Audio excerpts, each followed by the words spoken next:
Hello दोस्तों, स्वागत है आप सभी का हमारे चैनल पर।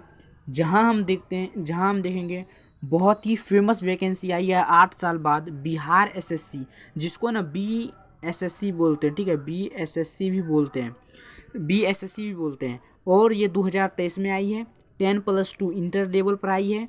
इसकी हम A to Z जानकारी जानेंगे।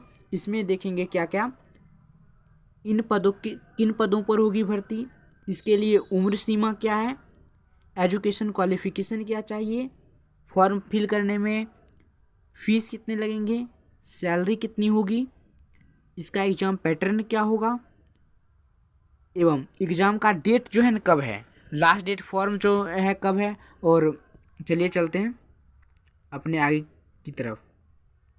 देखो, पहले 12वीं पास युवाओं के लिए 11,098 पदों पर निकली वैकेंसी 11 नवंबर तक। देखो, 11 नवंबर तक लास्ट डेट है। वैसे 27 सितंबर से, इसका मतलब 27 सितंबर से शुरू हो चुका है, 11 नवंबर तक है। बहुत सारे इसमें मतलब आपसे कागजात मांगे जाएंगे, वो सब आपके लिए होना ज़रूरी है।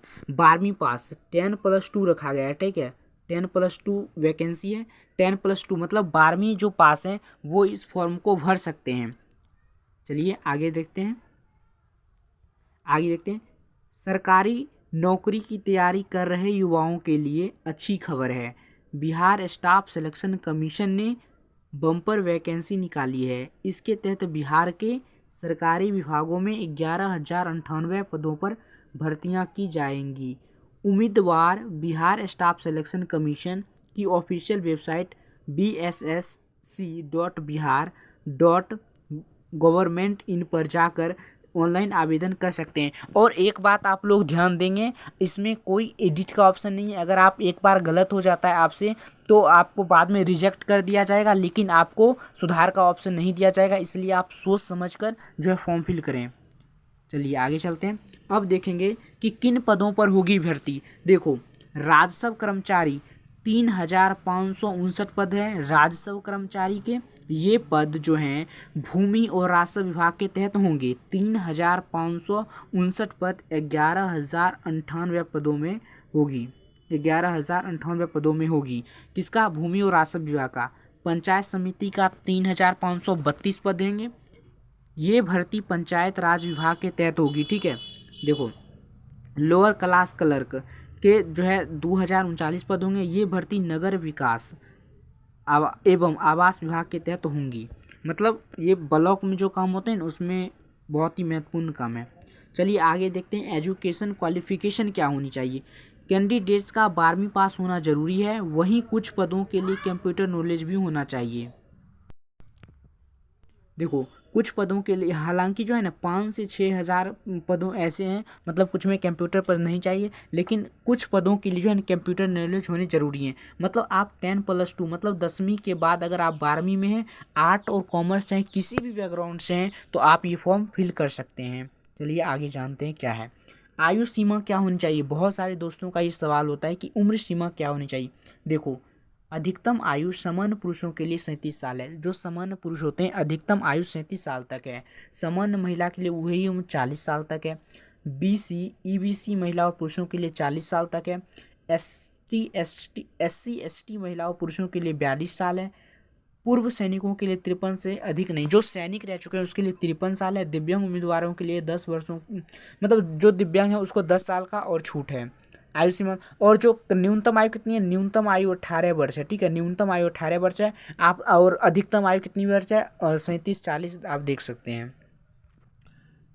Category wise qualification marks. देखो, जो सामान्य वर्ग है उसको 40% है। पिछड़ा वर्ग जो है 36.5 वर्ग है। देखो, कुल जो एग्जाम जो पैटर्न होगा वो देखो, एक एक चीज़ समझ लो यहाँ पर, कि यहाँ पर ना कुल 150 प्रश्न होंगे। 150 प्रश्न होगा और सभी के लिए 4 मार्क्स होंगे। सभी सही प्रश्नों को में आपको 4 अंक मिलेंगे। कितने हो गए? 0, 15 चौक 60 हो गया। ठीक है, 600 अंक पूरे होंगे। अगर आप कोई गलत करते हैं तो -1 आपको निगेटिव मार्किंग मिलेगी गलत प्रश्नों के लिए। और इसमें इसका सिलेबस क्या रहेगा, देखो, जीएस रहेगा, जीके जीएस रहेगा। उसके बाद रीजनिंग रहेगा, उसके बाद मैथ प्लस साइंस रहेंगे, मैथमेटिक्स प्लस साइंस रहेंगे, मैथमेटिक्स प्लस साइंस रहेंगे। ठीक है, अब देखो चलिए आगे चलते हैं, इसका विस्तार से वर्णन करेंगे लास्ट में। उसे देख लेते हैं अभी क्या क्या है। फीस, जो सामान्य वर्ग, पिछड़ा वर्ग, अतिरिक्त पिछड़ा वर्ग, पुरुष, जो मतलब जनरल कैटेगरी के हैं उसे 540 रुपये लगते हैं। जो SC ST कैटेगरी के हैं उसे लगते हैं 135 रुपये लगेंगे SC ST छात्रों के लिए। राज्य से बाहर के सभी श्रेणी के उम्मीदवारों के लिए 540 रुपये हैं। मतलब इसमें एक खास बात है कि अगर आप बिहार के छोड़ के अदर स्टेट से हैं तो आप इस फॉर्म फिल कर सकते हैं और आपको 540 रुपये लगेंगे। और बिहार में जो SC ST छात्र हैं उसको केवल और केवल 135 रुपये लगेंगे। तो चलिए आगे चलते हैं, फीस की बात हो गई। अब देखो एग्जाम पैटर्न क्या है। इस एग्जाम में ऑब्जेक्टिव टाइप MCQ पूछे जाएंगे, मतलब ऑब्जेक्टिव होगा क्वेश्चन, ऑब्जेक्टिव MCQ पूछे जाएंगे। एग्ज़ाम टोटल 150 मार्क्स के लिए होगी, एग्ज़ाम टोटल 150 मार्क्स के लिए होगी, 150 मार्क्स के लिए होगी एग्ज़ाम टोटल।